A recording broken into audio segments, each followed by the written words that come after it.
Welcome to Ghouls Night Out with your hostesses, Brandy and Jody.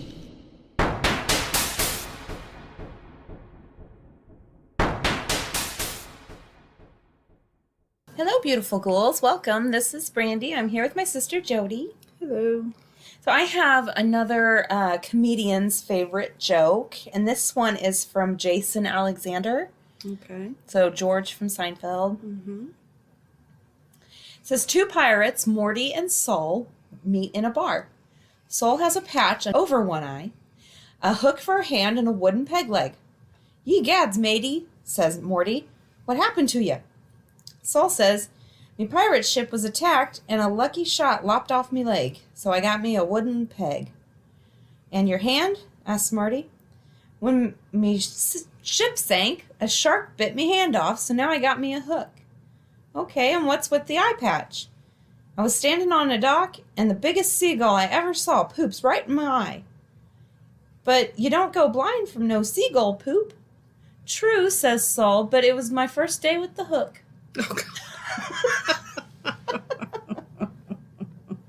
That's not good. Yeah, ouch.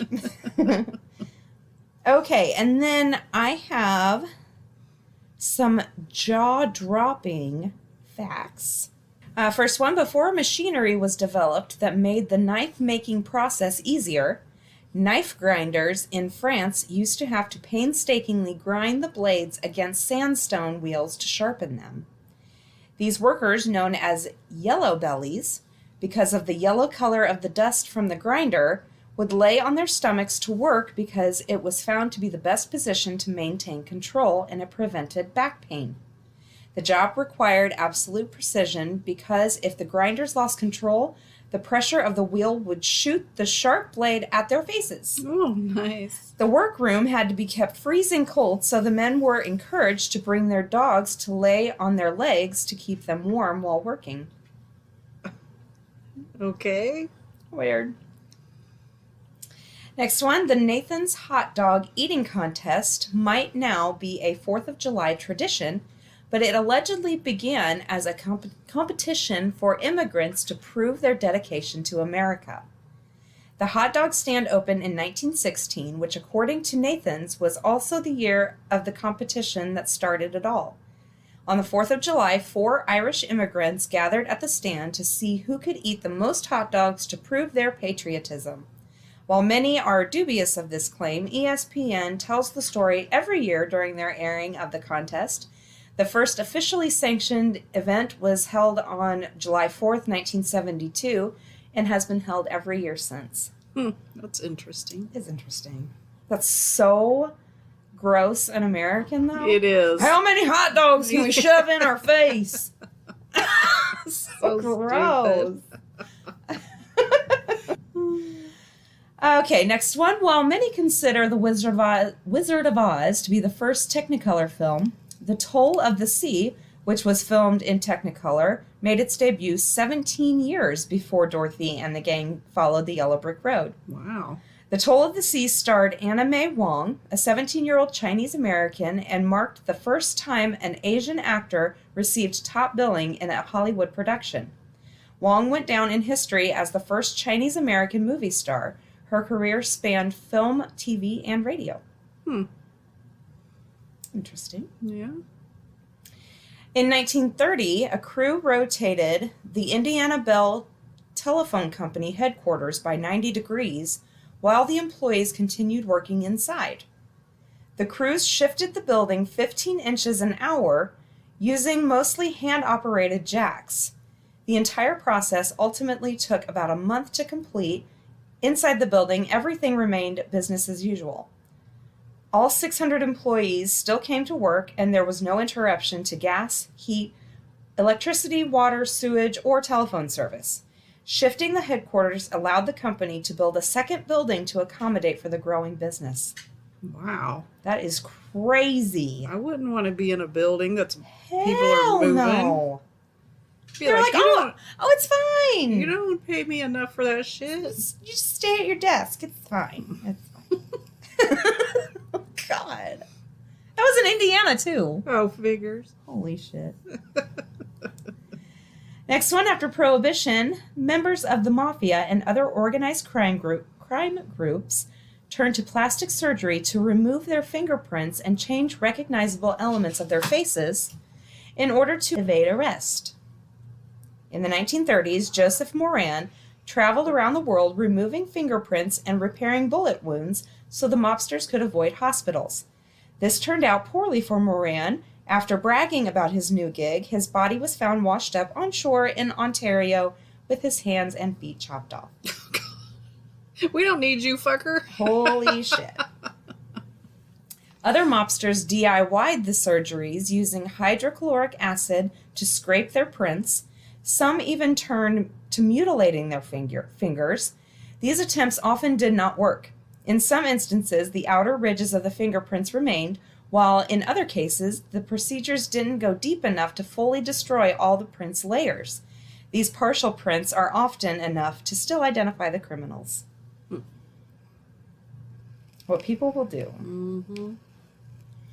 In 1972, Italian singer Adriano Celentano released this song.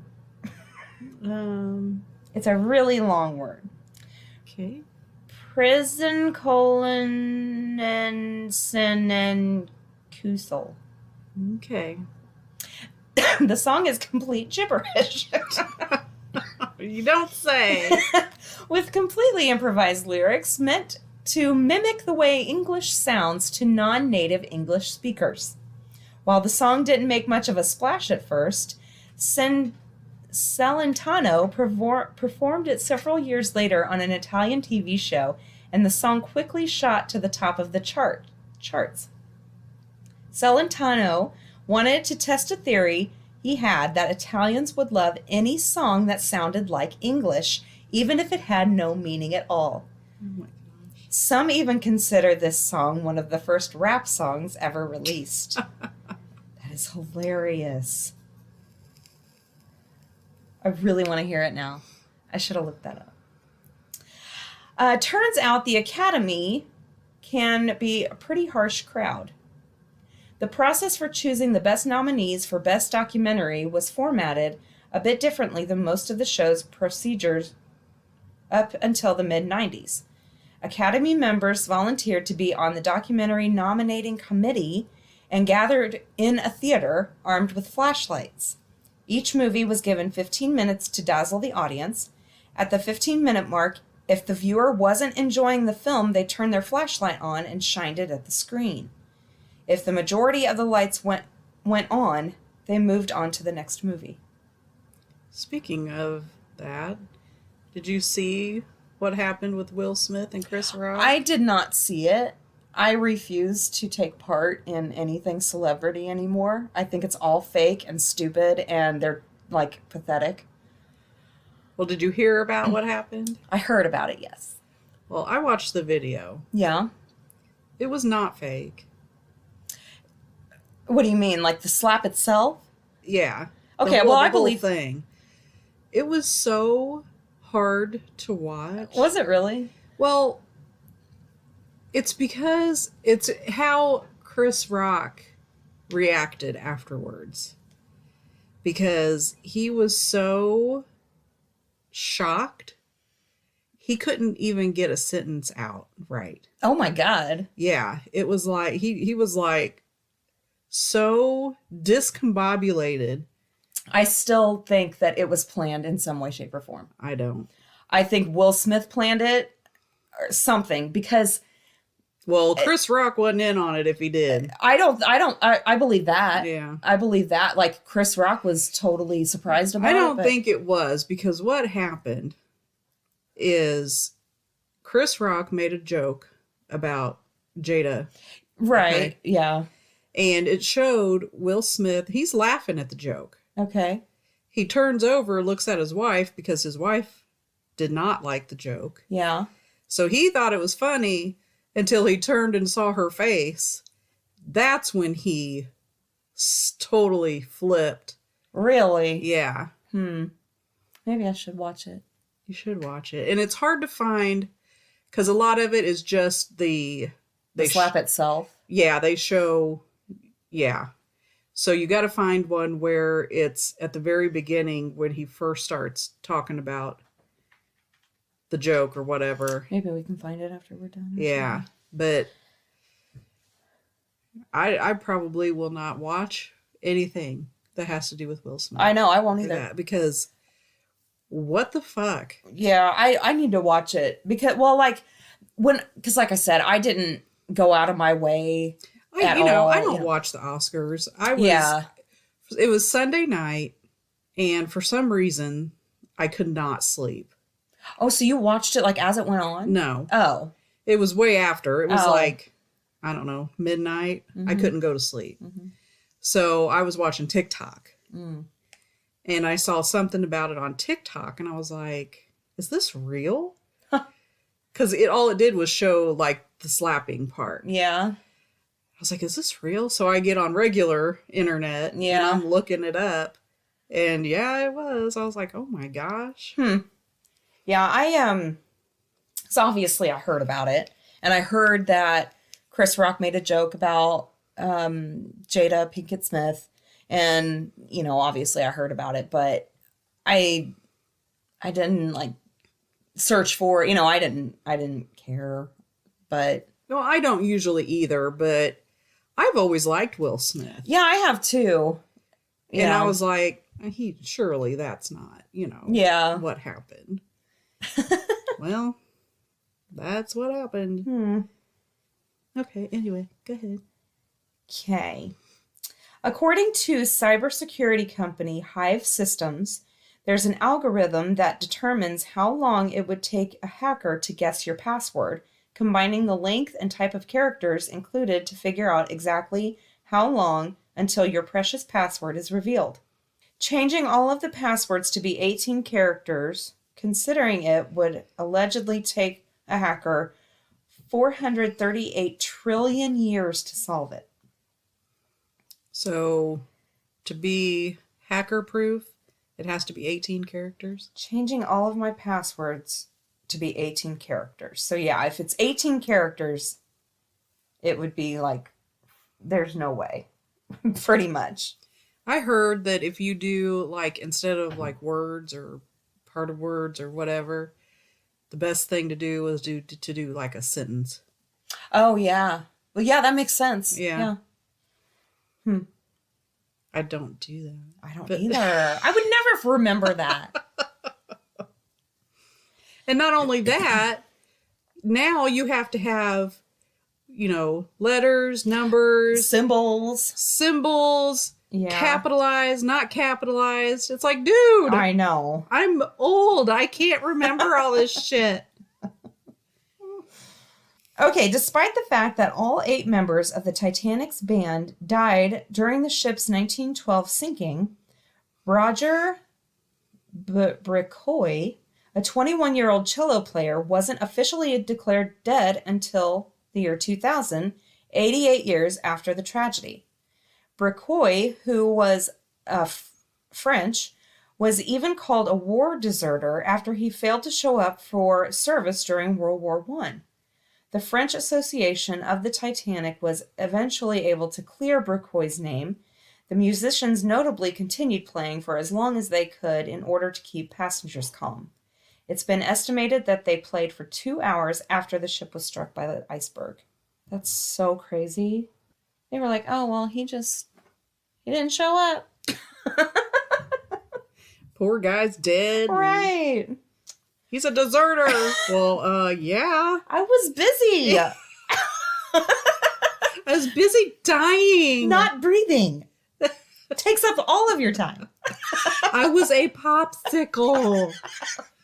I could not go. It's very hard to move. Okay. Before President Warren G. Harding took office, most of the United States' most important documents were at the risk of total destruction. Papers like the Constitution and the Declaration of Independence were stored in direct sunlight at the State Department, causing the paper to deteriorate. Harding noticed this and had the Constitution preserved in a glass case, The Constitution is now kept at the National Archives in Washington, D.C., along with the Bill of Rights and the Declaration of Independence. That's crazy. Mm-hmm. You're like, oh, we'll just put it in that windowsill. What the fuck? Next one, in 1976, Ben Mazel, a cannabis rights activist, decided he was going to take advantage of a rule that prohibits someone from being arrested while voting. He smoked a joint while in the booth, casting his vote. Can't arrest me. I'm voting. Leave me alone. Casting his vote in the 1976 presidential election and ate the evidence to prevent being arrested for marijuana possession before leaving the booth. Mazel was a fixture on the Wisconsin political scene for the rest of his life, where he fought for the legalization of marijuana. He was prepping for a run for U.S. Congress when he died in 2011. He was arrested an estimated 137 times for his political involvement. I saw a thing on the news today that they're trying to legalize marijuana, like not statewide. Nationwide? Nationwide. They should. They There's should. no fucking reason. Yeah. None. Stupid. Alcohol's much worse. That's exactly, I was about to say that. I cannot believe that cigarettes and alcohol are legal and marijuana isn't. What the actual fuck? Yeah. So dumb. There's America in a nutshell. Yeah. Seriously. Well, not to mention the fact that there are people literally selling cannabis products on the internet in these companies, and there are people still in jail for marijuana. Yeah. What the fuck? That is fucked up. It is. Ugh. Don't get me started. Okay. Sorry I brought it up. While daylight savings time used to happen in the last week of October, in 2007, there was a push to move the date to the first week of November. Why? Candy lobbyists were supposedly seeking an extra hour of trick-or-treat time. Their request was granted, and now the clocks fall back after Halloween, allowing candy corporations to rake in all that extra hour of sales. Oh my God. That might be done with too. I hope it is. God, Oh my I do too. There's no reason. It's so stupid. It's very stupid, and I fucking hate it. The reason they started it was for the farmers so they could do their crop stuff when it was still daylight. But now they have headlights on their bright tractors. ass headlights. Bright fucking, and like lights all over the fucking things. There's no reason. They work all night sometimes. I've seen them. Yes, I've seen them in my backyard. Oh, yeah. He woke me up one night. I'm like, what the fuck is that? That's crazy. I look out my window and there's a tractor going. It's fucking 1 o'clock in the morning. But no, we still need daylight savings time. Oh my God. Remember Bernie Madoff's 2008 arrest for the largest Ponzi scheme in history? Turns out the whole scandal could have been uncovered nearly a decade earlier, potentially preventing investors from losing billions. In 1999, Harry Markopoulos, a financial analyst, was asked by one of Madoff's rival companies to develop a similar strategy to Madoff's. Markopoulos quickly concluded that it was both legally and mathematically impossible that Madoff was getting the returns he was claiming. Markopoulos immediately notified the U.S. Securities and Exchange Commission, who brushed off his claims. Oh, great. Markopoulos went back to the SEC in 2000, 2001, and 2005 with more evidence, but was ignored each time. It wasn't until Madoff's son contacted the FBI about their father's financial fraud in 2008 that he was arrested. After the extent of Madoff's financial crimes were uncovered, the SEC conducted an internal audit to determine why the agency ignored all of Markopoulos' legitimate claims. Madoff was given the maximum sentence of 150 years in prison and died in jail April of 2021 at the age of 82. Wow.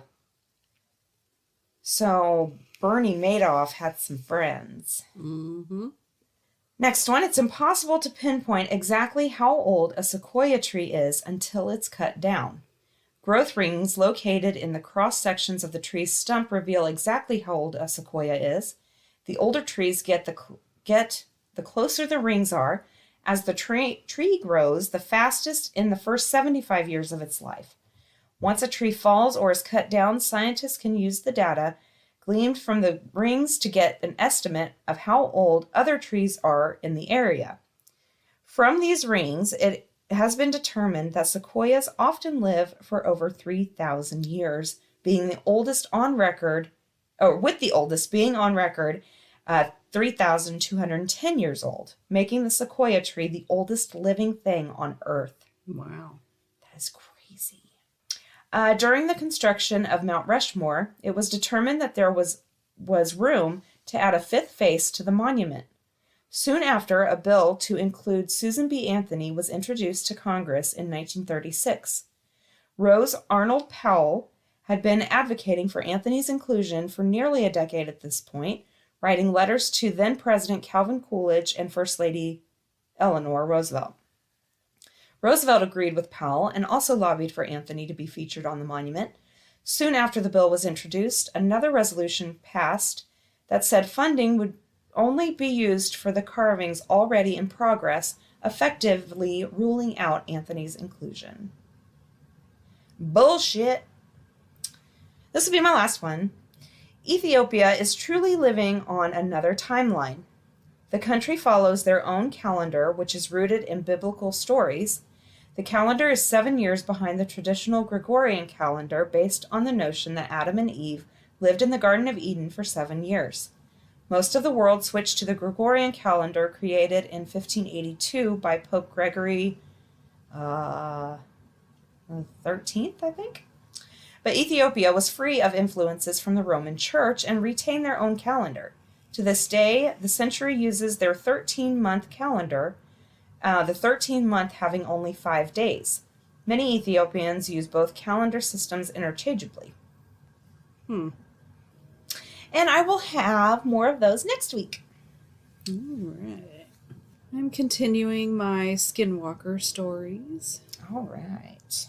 Every summer, my family and I go up to camp in Dedham, Ellsworth, Maine. It's about a 3-hour drive from my house. The camp itself is about an hour from the nearest town. I've been going to this camp my entire life. My family owns it, and have never had an incident like this happen before. I was watching TV in the middle of the night. Both of my brothers and my parents had gone to bed. I heard a noise coming from the kitchen and realized that the dogs needed to go outside to do their business. So I took my brother's 2 pit bulls and my Offenpinscher, tiny dog, outside after turning on the porch light. I walked around to the front yard and I let the dogs off the leash. It's so incredibly dark in the woods in Maine that the porch light really only illuminated the porch and nothing else, so I tried to keep an eye on them. I was momentarily distracted when I saw a loon on the lake. When I looked back, I saw that the pit bulls were both looking at something in the woods.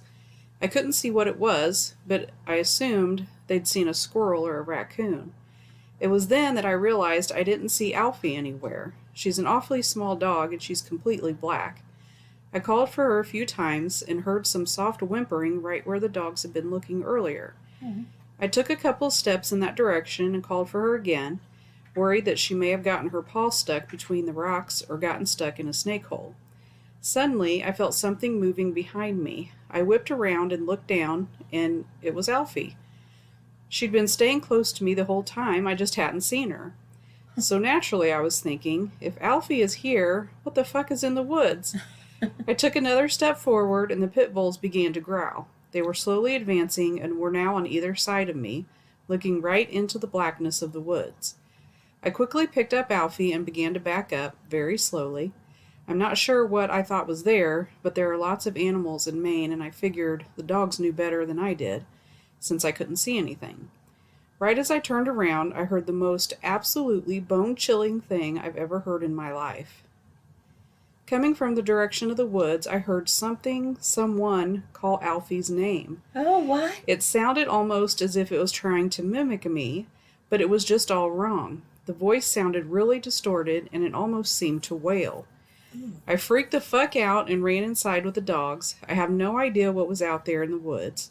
My camp is essentially a log cabin overlooking a lake, and our nearest neighbor, who is also family, lives at least a half a mile in the opposite direction of where the thing was. Holy shit, that's creepy. I hate mimicking. Hate that's it. Creepy. Normally, I am completely stoic and don't care for superstition or anything like that. I look on backwoods stories like these with a sort of bemusement and have told and been told plenty over the years. Tonight was different. I'm a grown-ass man, but moments ago I just started sobbing uncontrollably and got so nauseous I threw up my dinner. I don't know what the fuck is going on, but after reading about some of these encounters, it was like something clicked and I started remembering. First, a little background. I was a weird little kid, incredibly full of energy and supposedly really smart. I loved spending all day outside, roaming the foothills and getting lost, then finding my way home. I was totally fearless, and it really pissed my parents off because, of course, they would get worried sick about me if I didn't come home on time or even until after dark. I loved exploring, finding the hidden places, and searching for interesting bugs and animals. My parents were convinced I was going to grow up to be a scientist of some type. Yet I had a sort of lack of respect for authority, and my constant failure to return on time resulted in pretty serious groundings. My solution was to stop going out in the daytime and to start sneaking out at night. My nocturnal adventures began when I was about 12 years old. My range quickly increased from the neighborhood to the nearby golf course to the deep woods outside of town. I would sneak out around 12 a.m. and try to be back by 4 or 5 a.m., just before my dad woke up. I would use my morning shower to clean up, then stumble off to school like a zombie. Needless to say, my grades suffered, and discipline measures became ever stricter. Still, nobody could stop me from sneaking out and having my adventures in the night. This went on for years, and I never felt afraid, even when the cops were called on me occasionally, or someone shot off a gun, or when a huge buck stared me down after I stumbled upon a bunch of bedded down deer. I even heard a cougar scream once close by. That got my heart pounding, but I never felt true terror. A sort of startled alertness maybe, but the total dark wilderness never held power over me. I felt powerful and vital, like I was doing something that nobody else does, and conquering something that was unassailable for others. Did I say that right? I think so. Until one night. Tears are coming to my eyes now, and a chill is running up my back as I type this. I never remembered fully what the event was that made me suddenly, utterly stop my exploration and totally shut myself inside. But reading these stories has seemed to open the door to something truly awful. I'm going to try and explain what I saw and felt and heard now, and you can draw your own conclusions. It was a very normal early summer night, cool, no breeze, clear sky with the stars and moon out shining so brightly that after getting used to dark, you can make out shapes and shadows fairly well. A perfect night for an adventure. I snuck out with my usual routine and quickly jogged out of the neighborhood and past the golf course. I had somewhere in mind where I wanted to go, and my plan was to head down a dry creek bed, deeper into a small valley that I hadn't been before. Everything was going just fine, and it was exhilarating to be going somewhere new and breaking a new trail. I didn't get very far into the woods that night, though. Total silence was what made me stop. I remember it very clearly. Usually it was quite noisy, with crickets and other insects, so loud that it was almost annoying at times. But I encountered an area of complete dead silence, with only the sound of the breeze flowing through the pine trees. It was so odd and so sudden that I just stood stock still, waiting, how I usually did, for some clue as to what was going on to present itself. Instead, an awful sensation flooded my body, a sort of welling dread that made the fine hairs on my arms and legs stand up, and on the back of my neck, too. It was electric and tortuous, sheer utter terror. Then the scream happened. So close, I thought it was coming from above me. The worst sound I've ever heard in my entire life. It wasn't a cougar. I know what those sound like. It was a long, pealing, horrendous wail full of mind-bending hate. In that moment, I was sure I was about to die, that I had made a terrible mistake, and now I was going to pay the price. Something was moving in the dark shadows of the sparse pine trees right in front of me. Not moving like any animal, not a deer or even a bear, both of which I had countered before. A lurching motion of 4 limbs with a shadow the size of a man. It was coming toward me. I was paralyzed. I couldn't move. Every nightmare a child has ever heard about a monster chasing them while they couldn't run away was coming true. After that scream, everything was quiet. It wasn't making any noise as it moved towards me. No crackling of dry pine needles, no breathing, nothing. I couldn't move. Tears are streaming down my face now. The terror I put away is coming back. I think I tried to run. I remember fleeing faster than I had ever moved in my entire life. Total silence, just the pounding of my feet and the scrabbling of my hands in the pine needles and dirt and roots. I fell. I remember panting, face in the dirt, knowing I was about to die. I remember the silence coming over me and a terrible chill. I remember the feeling of my bladder loosening and heat flooding down my legs. I don't remember what came after that. When I came to, it was early morning. The sun was just beginning to rise. My only thought was to somehow make it home before my dad woke up, and I ran flat out the many miles back home. My dog snarled at me, snapping at my heels as I jumped our back fence. It was so confusing because we were the best of friends since I was only enough to play with him. I had larger worries, though, because my dad was up. I managed to climb in through the window to my bedroom and change. I went to school that day, but they sent me home with a fever.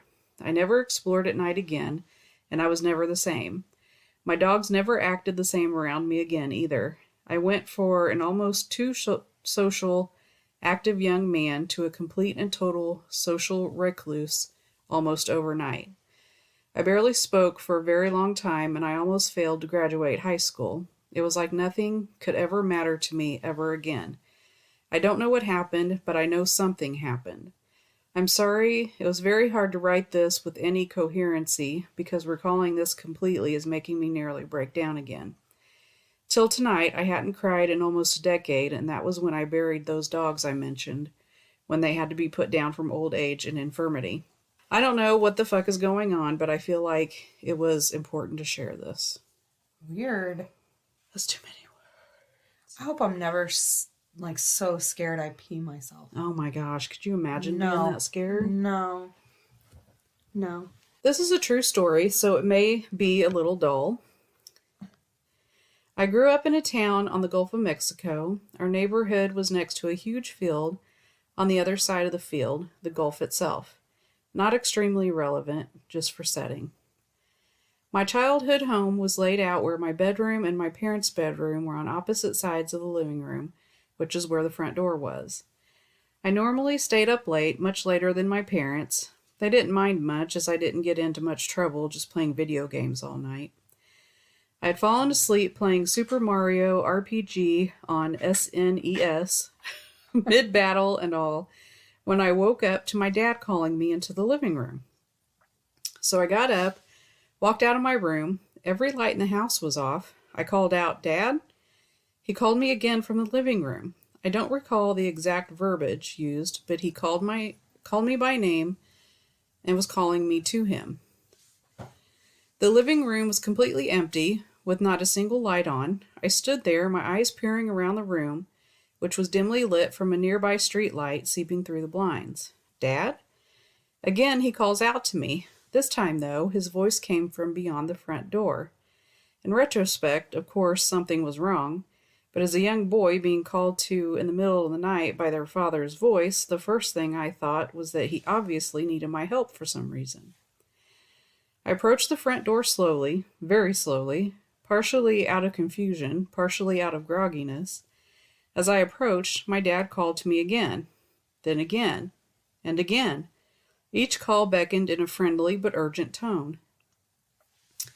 I was within reach of the doorknob. I stood there.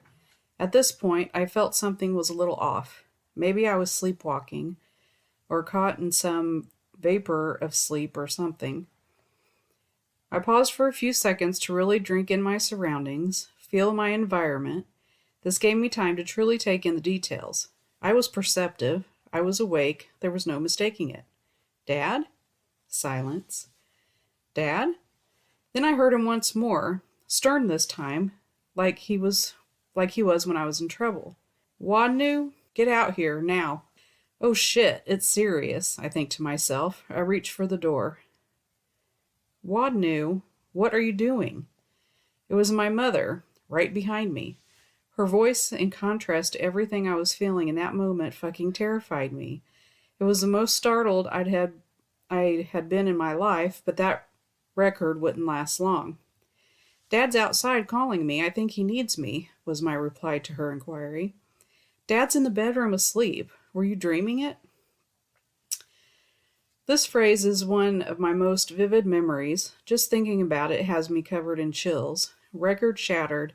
This was by far the most terrifying single moment in my life. No, I know for a fact I wasn't dreaming. I don't sleepwalk. I remember waking up.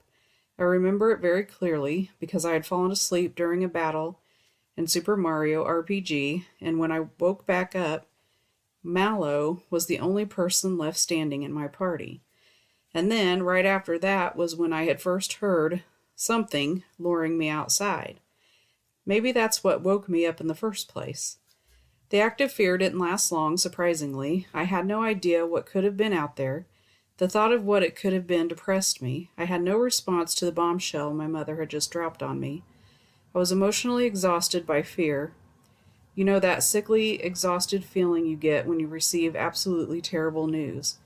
I simply muttered good night to her, shuffled back to my room, and laid there on the floor until I passed out from emotional exhaustion. I have never encountered anything like this since then. This seems like the place to share the story without instantly being told that I was just sleepwalking, given that I have not one other single instance of known sleepwalking. This turned out longer than I expected, and I feel very mixed at having immortalized these words, essentially. Part of me feels good to share it to a receptive audience, but the other part of me feels like I'm just stirring some shit. Again, this is 100% factual. I didn't enhance any details. I've told this story for 20 years now the exact same way. It's one of the clearest memories I have from my childhood. I, of course, don't know if it was a skinwalker, goat man, shapeshifter. I have no idea what the fuck it was. All I know is that it was something, and it almost fucking tricked me. Oh my god. No. I was like, when you were reading that, I was like, because you know how if someone says something to you through a door, it's kind of muffled? Yeah. But you still know who it is. Mm-hmm. Like, if you heard that, and the other person was outside in the middle of the night. Yeah. Oh my god. That's almost, it's like the, when I heard that girl crying outside my house. Yeah. It's the middle of the fucking night. Why would someone be out there crying that close to my house where it was loud and clear? I wasn't fucking going outside. Something was trying to get someone outside. Yeah, I don't know. That is fucking creepy. I don't like that. I wasn't stupid that time. Just later on, when you actually open the door. Just later. My family moved to rural Pennsylvania when I was 4. I was immediately entranced with living in the country, with several acres of woods behind us, and the house seemed huge to me at the time. However, as a kid, I was always sensitive to spirits, energy, and there were definitely some creepy things going on in the house. So my parents noticed that I stayed with our dog, Bambi, a lot. He was a small sheepdog and my adventure buddy when we went walking in the woods. In case you're questioning my parents, they trusted me, as young as age 7, to walk around alone as long as I was with my dog, as he was very, very protective of me, and my dad would give me his cell phone to carry with me in case I needed any help. Up until I was about 15, I spent a lot of time alone by choice. After school, I'd be home by 3:20 in grade school.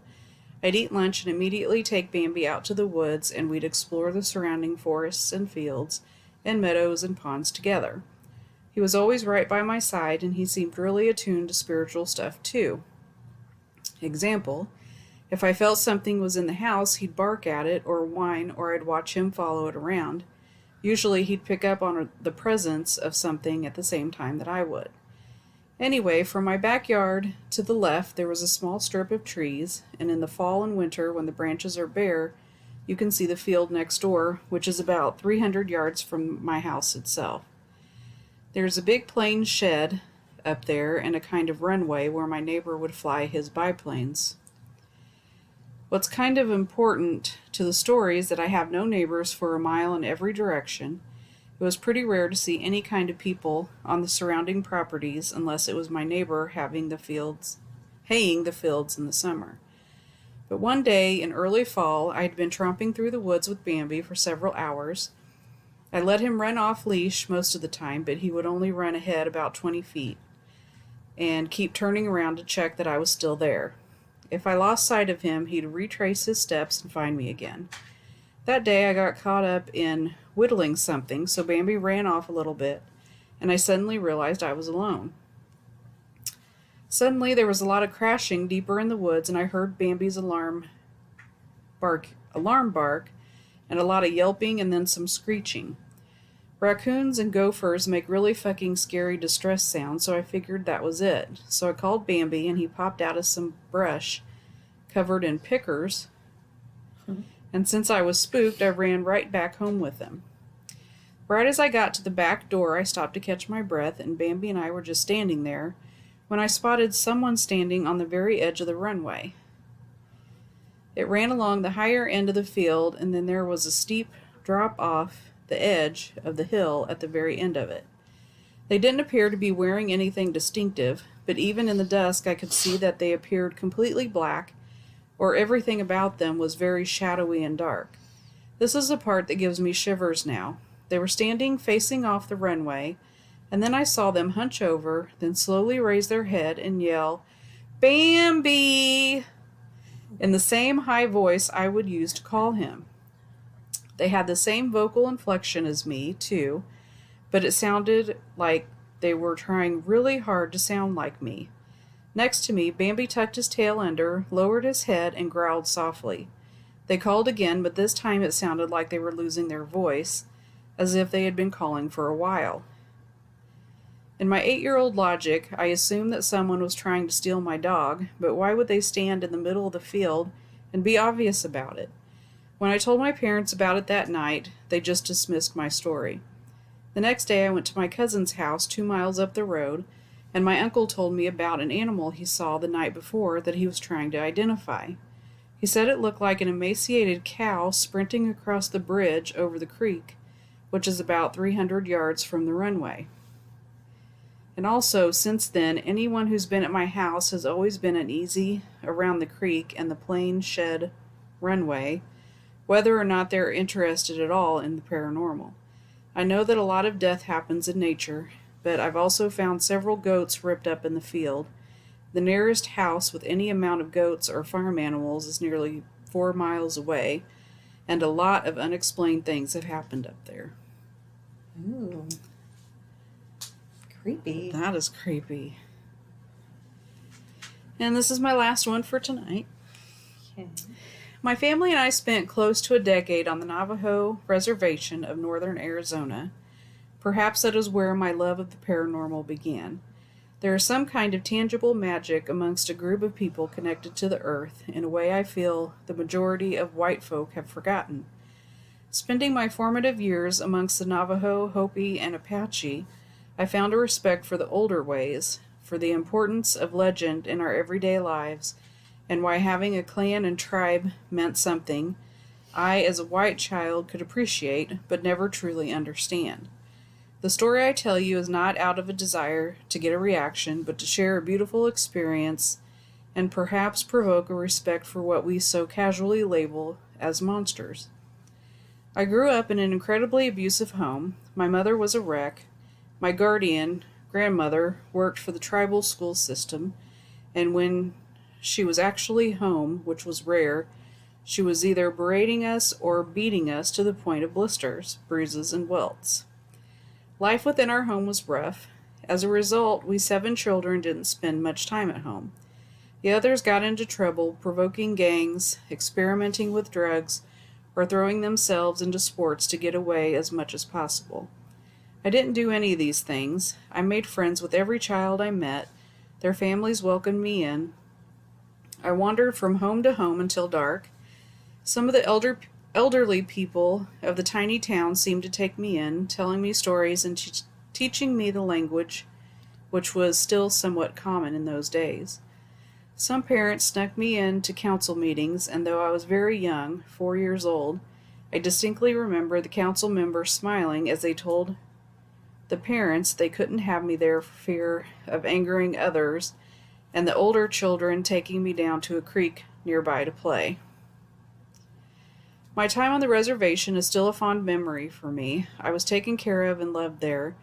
I was different, and they could easily have alienated me for it. They did the opposite. All of us were poor, the town was dilapidated, and had few of the comforts Americans usually enjoy. And yet, it had everything I wanted as a young child. Adventure in the wilderness I explored often, good people, excellent friends, and stories that set my imagination running. For many years I thought I had never seen or experienced a skinwalker.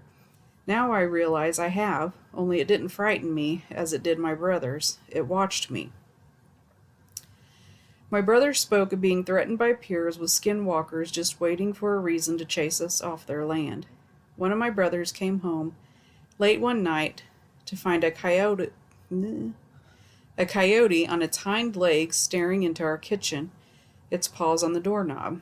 He was crying when he told the story, shaking with fear. I'd seen plenty of coyotes, but I've never been scared of them. I didn't understand why it was cause for concern. I was far more frightened of the packs of stray dogs that ran around the town. They'd attack if you ran, and sometimes they'd follow you all the way home, growling. To this day, I can't see a blue heeler without wanting to run. I do remember attending a fair coming through the town on a school field trip. My teacher, who I loved, made me hold her hand for some reason she wouldn't explain. I remember her talking to the aide about getting the children onto the bus before we were seen. A man painted gray and black came to the bus and started looking into the windows. My kindergarten teacher shoved me down under the seat, holding my head so that I couldn't get up or peek.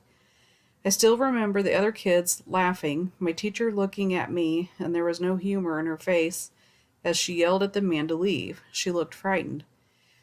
Through all these experiences, I still spent more time outside unsupervised than a child my age ever should have, and during that time, I noticed a gnarly-looking eagle everywhere I went. It was dark brown and large, with a wickedly curved beak and claws. To a child, it was almost daunting, but I began talking to it. Every time I saw it soaring overhead or sitting atop a street post or in a tree, I would pour out my little soul to this poor animal. I told it everything. My fears, what was happening at home, my school lessons, new Navajo words I'd learned, and things I found funny. Once or twice I could have sworn I heard laughing in my head, echoing as it came from somewhere far off. It cocked its head at me a few times, making me feel like maybe it understood. I still see it occasionally, and I smile and wave every time I do. I believe maybe I am seeing a skinwalker, but it wasn't the bloodthirsty monster people described. Interesting take. Yeah. So I should be finishing up my scary stories, I believe. First one, I worked in a tattoo shop where 2 of the past owners had died. One of them died just a block away from the shop, and it was long rumored that the shop was haunted or cursed. Weird stuff would happen, like speakers or decorative knives falling off shelves overnight and smashing through our glass-topped light table, and the lights would flicker on and off. One late night, I was alone in the shop tattooing some 18-year-old kid, and the light above me started flickering. The lights above my station had always been perfectly lit, so this seemed unusual. It was flickering so much that it was starting to get annoying, and I began to feel nervous, even though I really didn't believe the shop was haunted. Finally, after a few minutes of this, I stopped tattooing for a second, looked up at the light, and said in my head, "Okay, dead shop owner's name, I get it, you're here. Can you stop messing with my light, please?" It was supposed to be kind of a joke. The light stopped flickering instantly. it went back to just a shining, regular old light, and I went back to tattooing, pretty shaken up. From that moment, I knew the dead shop owner was there, and I knew he was just causing occasional mayhem to fuck with us. Nothing malicious, but definitely haunting that place. Did it say where that was at? No. Mm-hmm. Next one, I used to work at a Boy Scout summer camp. Every week I would take a big group of campers to a secluded spot for their wilderness survival badge, where they had to build a shelter out of sticks, leaves, etc., and sleep in it overnight. The spot was only about a half a mile from the main camp, but we took them different route to make it seem secluded. Anyways, I was on this one night, all the campers had made their shelters, we had cooked dinner, and we're all sitting around the campfire. It was getting late, maybe around 11, so I sent the campers to their shelters for the night and started cleaning up the fire. That's when we heard in the distance what sounded like church bells. They were pretty faint, but myself and my fellow staffers could definitely hear them. They went on for about 30 minutes, ringing every 30 seconds or so. We were all a little creeped out as there were no churches or towns within 20 miles of us. After the bells stopped, though, the singing started. It was too faint to hear the words, but it sounded like church choir music, but a lot of people, and a lot more enthusiastic. Also, it was almost midnight at this point. The singing went on for well over an hour, sometimes quieting down until we almost couldn't hear it, sometimes getting so loud we thought it was getting closer. All of the campers were super creeped out, but I lied to them, telling them that there was a church service going on in camp and there was nothing to be scared of. Eventually, at almost 1 a.m., the singing stopped. I found out a few days later that there had been a large KKK rally only a few miles away that night, and that's what we had heard. Oh my God. That's way too close. Yeah. Next one. This isn't creepy, but it gave me pause for thought. I was returning to my office after finishing a meeting. As I approached the door, I saw my colleague walk from the left of the office to the right, presumably returning to his desk. As I entered the office, I started to say, "Hey, stopping abruptly upon the realization that there was nobody else in the office with me. I'm not exactly sure what I witnessed, but it was clear enough and detailed enough to convince me 100% that my colleague would be in there. See, that's weird. Yeah. Next one. A few months ago, I had this really scary dream that seemed so real. In my dream, I was in my bed doing something on my laptop. Suddenly, I just had a bad feeling something wasn't right. Like I somehow knew something was in my room with me that shouldn't be there. I jumped off my bed and hurried to flip my light on. I flip it on just in time to see this weird black shadow sphere thing with legs zoom under my bed. I woke up scared and crying, but it still felt so real, and I just knew whatever it was very evil. The next day, me and my dad are watching one of those ghost shows like My Ghost Story on TV. In the episode, this woman was in her room, and all of a sudden she felt like something wasn't right. She turned her light switch on just in time to see a weird black shadow sphere thing with legs scurry under her bed. Yeah. It pretty much looked exactly like the thing I saw in my dream. I flipped the fuck out. Creepy. Yeah. Next one, working late in the lab at school, I had to grab something from the upstairs classroom. It's after midnight and the entire building was empty and dark. Suddenly, the phone in the classroom starts ringing. So after the heart attack, I decide to answer it. Silence. Not even a dial tone. So I hop out and go back to the door. The next day, I have class in that room. So I ask my professor how often people call the classroom phone by mistake. He looks at me funny and says the phone in that room has been disconnected for years. Yeah. Don't like it. Next one, took my 3-year-old daughter on a hiking trail through some local woods. I let my daughter lead the way, and she chose to turn up a path that was far less well-trafficked than most of the trails in the area. About 10-15 minutes in on this relatively overgrown and barely there trail, heading deeper into a more isolated portion of the forest than I'd ever been previously, we came across a grisly sight. A white plastic lawn chair tied to a tree by a rope, the seat covered in splatters of days-old dry viscous fluid. Is that vicious? I can't see that. No. Viscous? What's viscous? Viscous? I don't know. Oh, Just say fluid. fluid.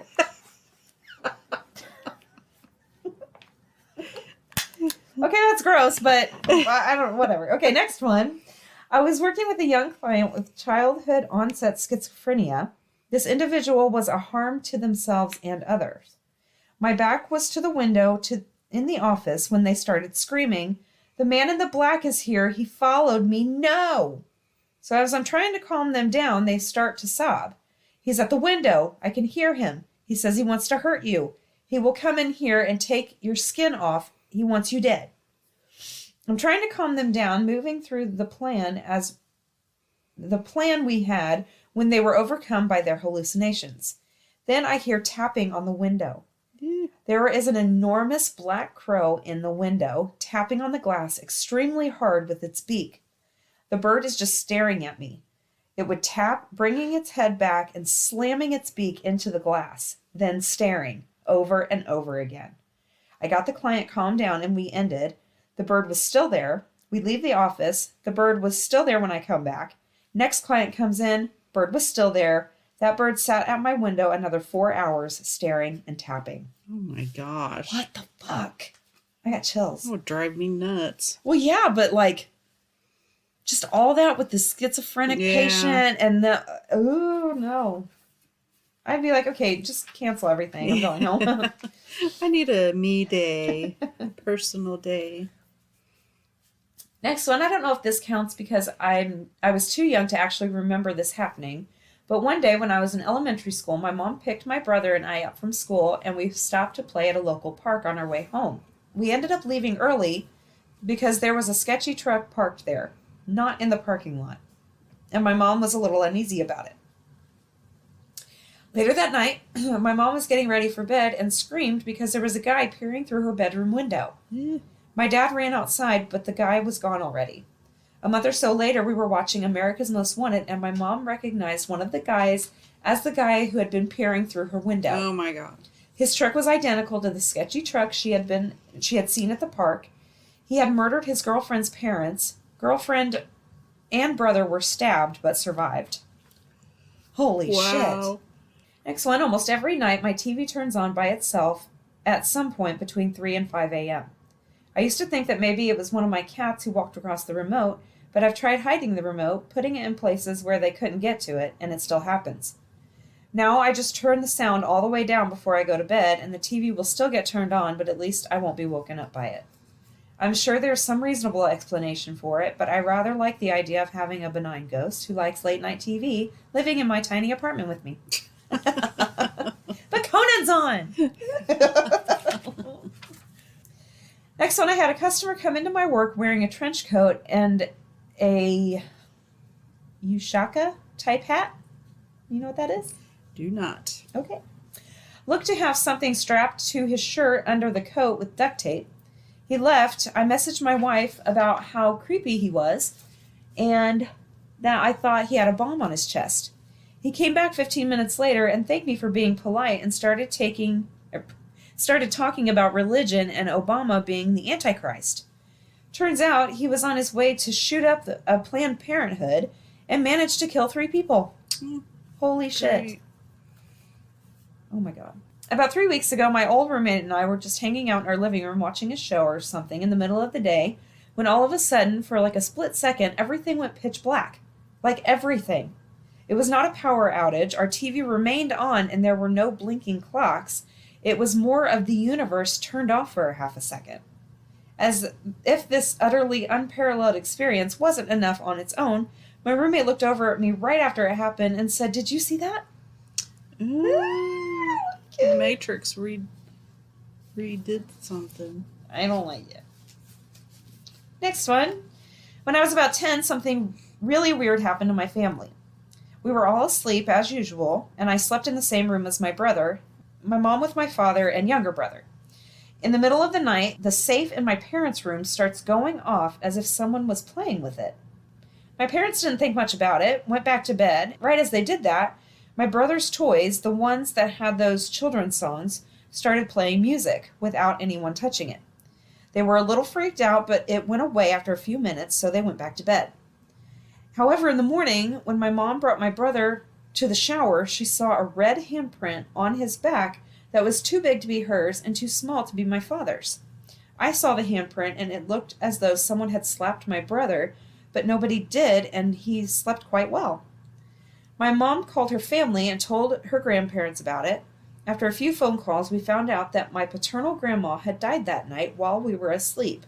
So our family came up with the explanation that my grandma wanted to see my newborn brother, so she played with us. So she paid us a little visit.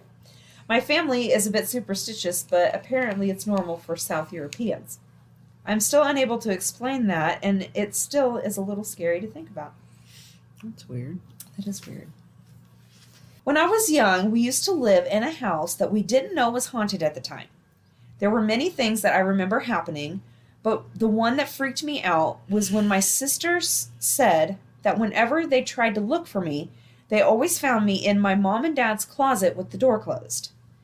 I would be sitting in there in the dark and play with my toys, and when they asked me why I was in there, I would say I'm playing with my friends. Other things kept happening that my parents brought a medicine man to the house. He told us that an old man and his 2 granddaughters died in a fire in the house. So he did his ceremony to get rid of the spirits. He told us to leave the front door open for tonight, and we all slept in the living room. Towards the middle of the night, I remember we all woke up to the sound of the front door slamming shut, indicating that the spirits had left us.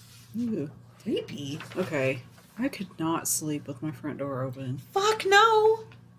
I can't sleep with blinds open. I can't either. I don't. Some people are like cool with it though. Like maybe they just thought of it as camping. I don't know. I couldn't do that. I couldn't either.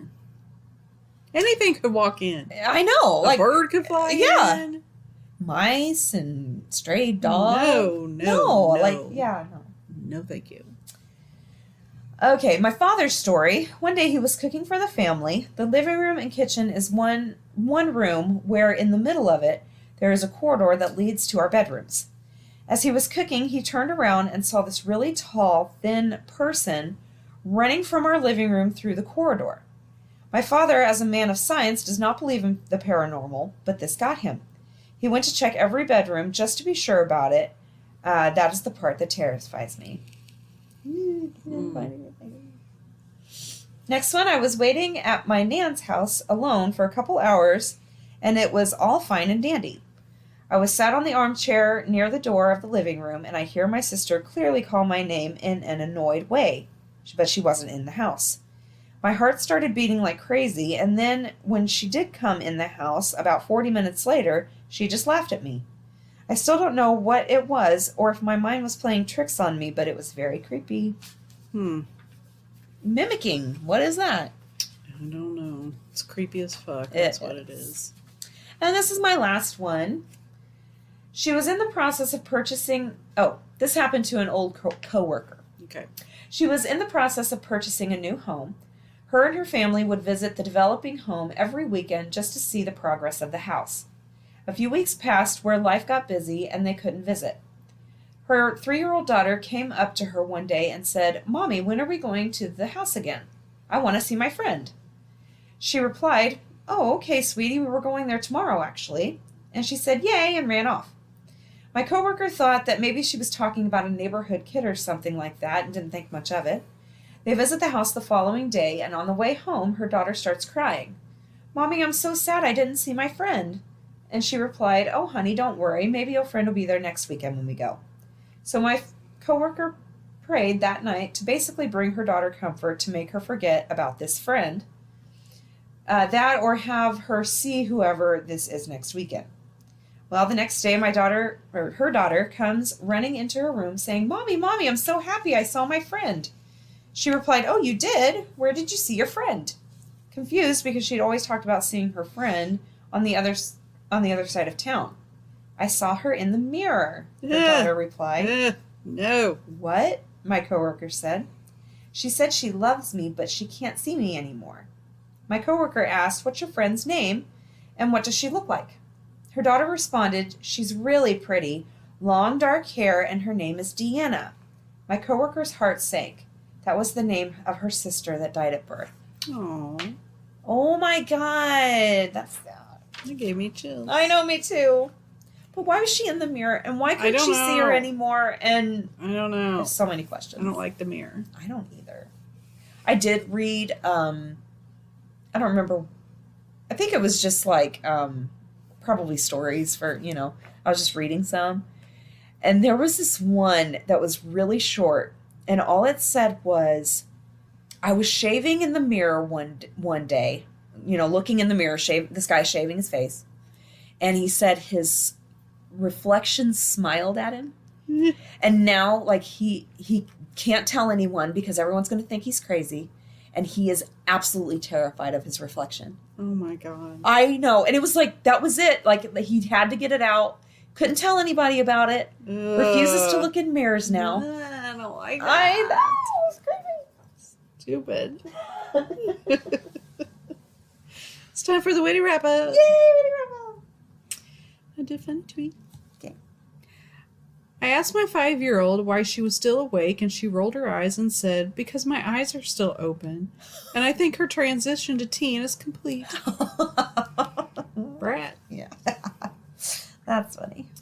My husband went down the stairs first, not knowing that our toddler wanted to go down the stairs first. Thoughts and prayers at this difficult time.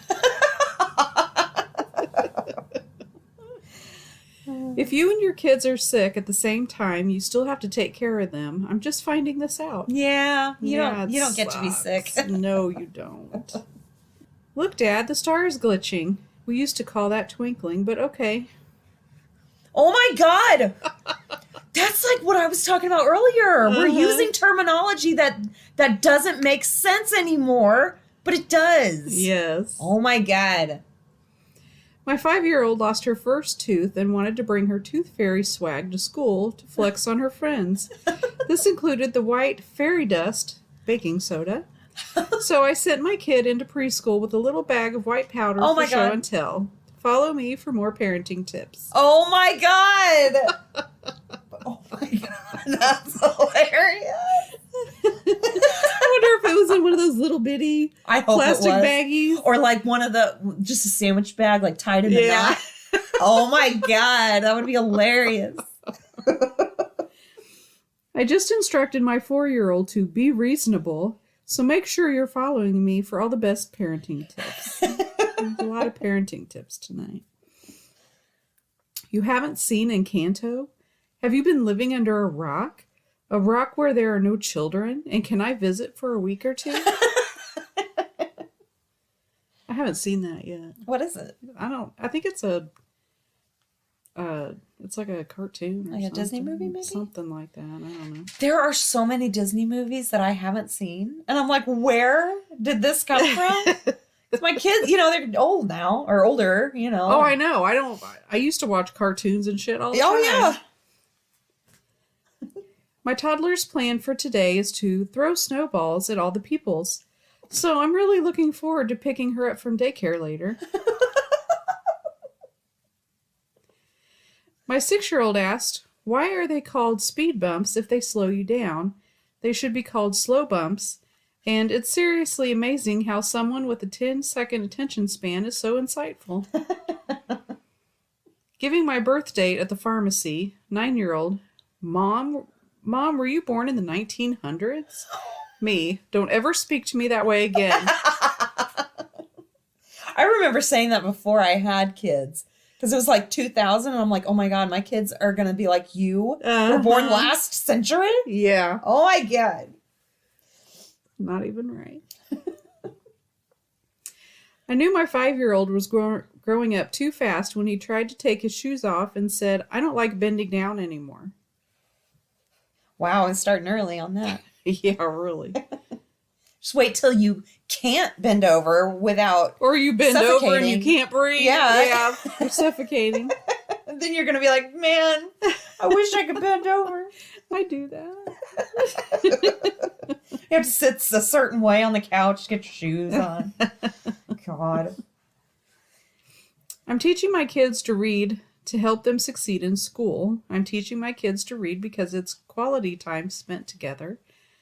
But most of all, I'm teaching my kids to read so they won't ask, what does XJ49PB2 spell every time we pass another car on the road?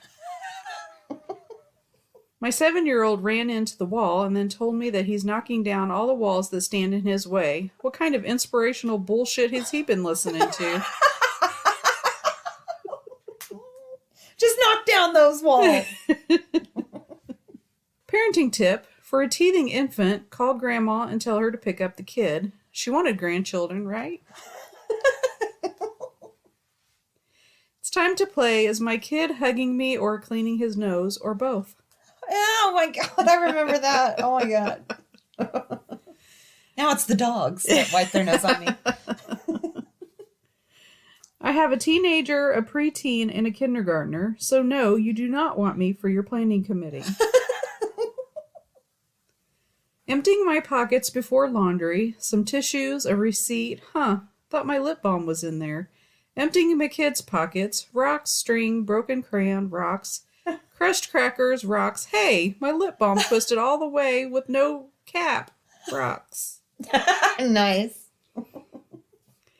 Sorry I'm late. The kids were playing with balloons and we couldn't let them hit the floor. And my last one. Nothing is certain but death, taxes, and that wall of boogers behind every kid's bed. No. No. That's all I got. Okay. Thank you so much for listening. Send in your stories. We need them. goalsnightoutpodcast@gmail.com. You can look us up on Facebook and request to join the group. Rate, review, subscribe where you listen, and we'll talk to you next week. Later. Bye.